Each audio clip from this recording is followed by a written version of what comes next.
নমস্কার, কেমন আছো তোমরা সবাই? আমার ছোট্ট সংসারের একটি ব্লগে তোমাদের সবাইকে স্বাগত জানাই। এখন বাজে সকাল 11:30 মতো। আজকে হলো বুধবার। তো কি হয়েছে, ছেলে না কিছুদিন থেকেই চিকেন খাবো বায়না ধরেছে। আর ওপর থেকে আজ হলো মায়ের একাদশী। এবার হাজব্যান্ড এতটাই ব্যস্ত যে ওকে বাজার করার কথা কিছু বলতেই পারছি না। তো আজকে ঘুম থেকে উঠে হাজব্যান্ডের কাছে পারমিশন নিলাম যে আমি একটু বাজারে যাব, আর একাই যেতে হবে। ওপরের ঘরে একটি বাচ্চা মেয়ে আছে, কোনো সময় যদি বাইরে যেতে হয়, মানে এমনি তো যাওয়া হয় না, হাজব্যান্ড যখন বাড়িতে ছিল না তখন আমি গিয়েছিলাম, তোমরা অনেকেই ভ্লগে দেখে থাকবে আমার মিলিটারি ফ্যামিলি চ্যানেলে। তো যাই হোক, আজকে কিন্তু হাজব্যান্ডের কাছে পারমিশন নিয়ে নিয়েছি যে আমি আজকে যাব, আর একাই যেতে হবে যেহেতু ওই বাচ্চা মেয়েটি আজকে বাড়িতে নেই। তো সেই জন্যই সকালবেলায় ঘুম থেকে উঠে স্নান ধ্যান করে কাজকাম করে মোটামুটি 10:30টার সময় কিন্তু ওই বাজারে বেরিয়ে পড়েছিলাম। বাজারে 10:30টায় বেরোনোর কারণ এটাই, এখানকার বাজারগুলো না মানে সব দোকানগুলো ওই 9টা 9:30টার মধ্যে খোলে না, কোনো কোনো দোকান বন্ধই থেকে যায়। তবে 10:30 11টার সময় বাড়ি থেকে বেরোলে সব দোকান কিন্তু প্রায় খোলাই পাওয়া যায়। তো সেই মতোই 10:30টার সময় কিন্তু আমি বেরিয়েছিলাম, আর টুকটাক বাজার কিছু করে এনেছি। ছেলের জন্য চিকেন তো নিয়েছি, তার সঙ্গে যেহেতু মায়ের একাদশী আছে, মা তো কোনো খাবার খাবে না আজকে একমাত্র ফল ছাড়া। তো মায়ের জন্য বেশ কিছু ফল নিয়েছি, আর তার সাথে ফ্রুটি নিয়েছিলাম মায়ের জন্য, মানে জুস যেটা, ফ্রুটি নিয়েছিলাম, আর তার সঙ্গে কিন্তু টক দই নিয়েছি। টক দই কিন্তু ঘরেই আছে, কিন্তু সেই দইটা না ভাতের নাড়াচাড়া হয়ে আছে। তো আমার মা তো একাদশীর দিন অনেক কিছুই মানে, তাই ভাবলাম আজকে আর নতুন করে দই বসাচ্ছি না, বাইরে থেকে যে দইটা কিনে নিয়ে আসবো একটু বেশি করে নিয়ে আসবো, সেটাতেই মায়ের সারাদিন খাওয়া হয়ে যাবে। যেহেতু চিকেন নিয়ে এসেছি তাই রান্নার কিন্তু বেশি চাপ নেব না, একই তো মা খাবে না, আমরা তিনজনই খাবো, তাই কিন্তু সেরকম কিছুই রান্না করব না। এই যে চিকেনটা রান্না করছি, আর সাইডে দেখো ডাল সেদ্ধ বসিয়ে দিয়েছি। হাজবেন্ড ডাল সেদ্ধ না হলে খেতে পারে না, ডাল না হলে খেতে পারে না, সরি। তবে আজকে ডালটা সেদ্ধই রাখবো, আর তেলটা করব না। কারণ কি বলো তো, ওই যে জল দিয়েছি অনেকটা করে, পেঁয়াজ দিয়ে দিয়েছি, এবার অনেকটা যখন ডালটা সেদ্ধ হবে অনেকটা জল রেখে দেবো, একদম ডালের মতোই হবে, কিন্তু সেটা মানে তেল করা হবে না, কাঁচা তেল লঙ্কা আর একটু লবণ দিয়ে মাখালে না খুব সুন্দর লাগে খেতে। তো এদিকে চিকেনটা আস্তে আস্তে বসিয়ে দিয়েছি। আর আমার না ননস্টিকের কড়াইয়ে রান্না করতে ভালো লাগে না, মানে কেমন বলো তো, ভিডিও রান্নাগুলো করতে অনেক সুবিধা হয়, দেখতে ভালো লাগে, কিন্তু বাড়িতে যেসব রান্নাগুলো করি বাড়িতে খাওয়ার জন্য, সেগুলো কিন্তু ননস্টিকের কড়াই আমার একদম মানে করতেই মন চায় না। কারণ আমার মনে হয় স্টিলের কড়াই রান্না করলে যতটা স্বাদ হয়, ননস্টিকের কড়াই রান্না করলে ততটা স্বাদ হয় না। মানে মশলা কষানোর যে ব্যাপারটা, ননস্টিকের কড়াই না ঠিকঠাক বোঝা যায় না যে মশলাটা ঠিকঠাক কষানো হয়েছে কিনা।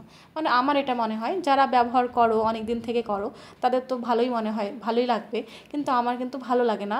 কিন্তু আমি যেহেতু এই যে সব প্যাকিং করে ফেলেছি, আমার যে স্টিলের কড়াইটা একটাই যেহেতু এখানে কড়াই আছে, সেটা আমি ভেতরে ঢুকিয়ে দিয়েছি, একটা হাত বলে আপাতত রেখেছি এই কদিন চালানোর জন্য।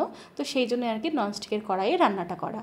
আর হাজব্যান্ড কিন্তু এখন প্রায় 12টা 15-20 মতো বাজে, এখন চলে এসেছে। আর এই যে ওয়েট মেশিনটা দেখছো, এই ওয়েট মেশিনটাও অফিস থেকে নিয়ে এসেছে। এই যে জিনিসগুলো আমাদের প্যাকিং করা হয়ে গেছে, আমরা যে কী টেনশনের মধ্যে আছি তোমাদের কি করে বোঝাই।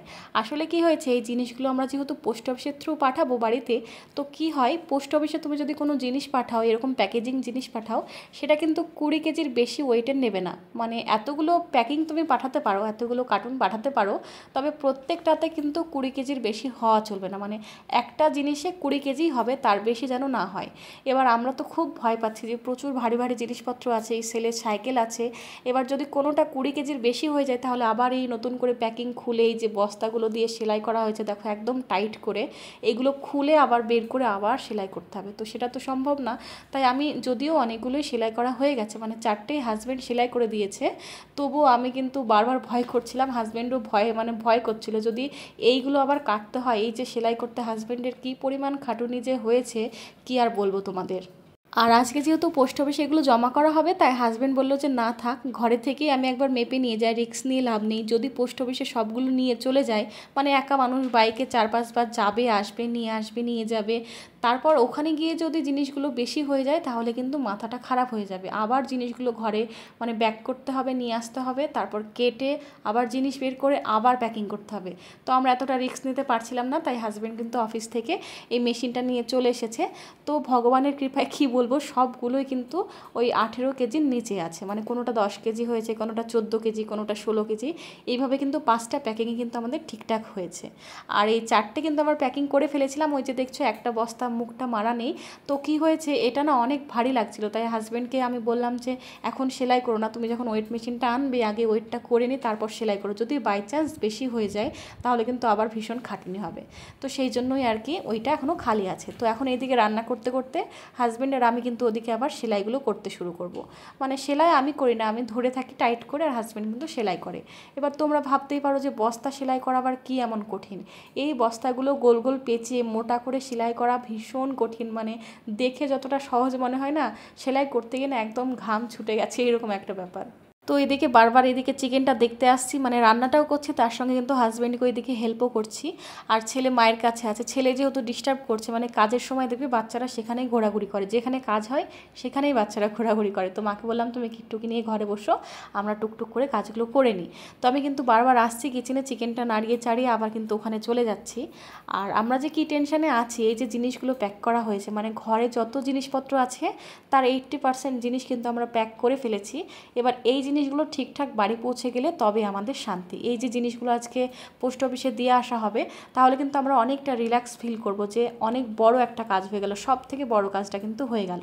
তারপর তো বেশি কাজ থাকলো না, মানে ঘরে যে কটা জিনিস আছে চলার মতো, আমি যেমন নিজের মানে জামা কাপড় সব পাঠিয়ে দিয়েছি, 2টো চুড়িদার আমার কাছে আছে সত্যি কথা বলতে, 2-3টে নাইটি আছে, আর ওই যেগুলো আমি পরি আর কি টি শার্ট মিশার্ট, সেগুলো একটা করে সেট আছে।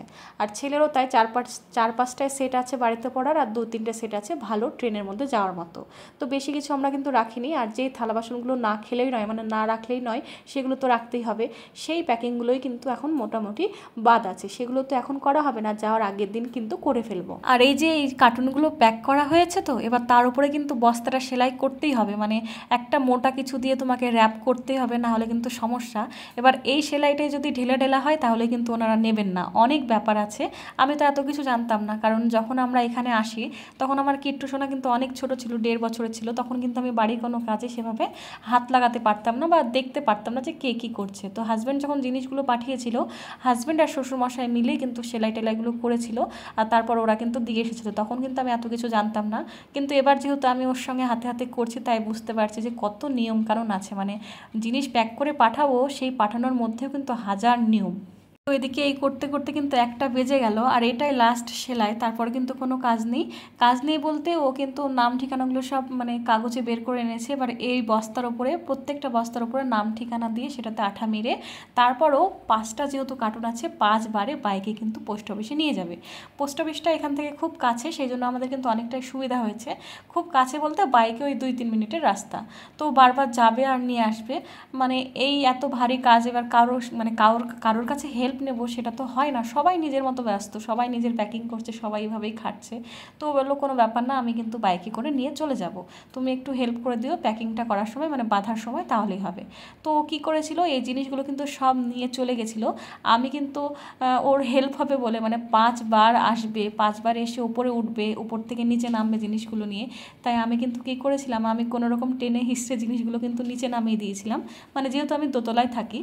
এবার নিচ থেকে ওই রৌদ্রের মধ্যে পোস্ট অফিস যাওয়া, আবার জিনিসগুলো নিচ থেকে ওপরে নিয়ে যাওয়া, ওপর থেকে আবার নিচে আসা, অনেক খাটুনি হয়ে যাবে, সেই জন্যই কিন্তু আমি কিন্তু ওগুলো করে রেখেছিলাম। তো যাই হোক, ও কিন্তু পোস্ট অফিস সবগুলো দিয়ে এসেছে। এবার ওখানে গিয়ে কিন্তু আস্তে আস্তে 3টে বেজে গেছিলো, যেহেতু ওখানে যাওয়ার পর ওনারা বললেন যে যে প্যাকিংগুলো করা হয়েছে, যে নামটা লেখা হয়েছে ঠিকানা, তার চারিপাশ দিয়ে কিন্তু হলুদ কালারের যে ওই র্যাপ আঠাগুলো হয়, সেগুলো কিন্তু পুরো প্যাকিংয়ে র্যাপ করতে হবে। তো ওখানে বসে বসে, ও যেহেতু বাড়ি থেকে এগুলো জানতো না, বাড়ি থেকে করে নিয়ে যায়নি, ওখানে গিয়ে কিন্তু একা একাই করেছিল, তাই কিন্তু ও গিয়ে ওখানে সবটা একা একা করেছে, তাই আসতে কিন্তু 3টে বেজে গেছিলো। আর এটা সন্ধ্যার টাইম, দেখো আমার ঘরটা কতটা খালি লাগছে, মানে কেমন যে মন খারাপ করছে, এতগুলো জিনিস এখানে কিন্তু রাখা ছিল, একটু জঙ্গল জঙ্গলও লাগছিল, তবে এখন দেখো কতটা ফাঁকা লাগছে, একদম ভালো লাগছে না। আর আমার রান্নাঘরের অবস্থা দেখো, এখন যদিও সন্ধ্যাবেলা, এই যে দেখো এই একটা প্লেট আছে কাচের, মানে চীনামাটির, আর এই একটা মাত্র স্টিলের থালা আমি কিন্তু রেখেছি, আর এই যে এখানে একটা থালা, আর ওই যে স্ট্যান্ডের উপর কিন্তু একটা থালা, মানে 4টে মানুষের 4টেই থালা আছে কোনো রকম খাওয়ার মতো।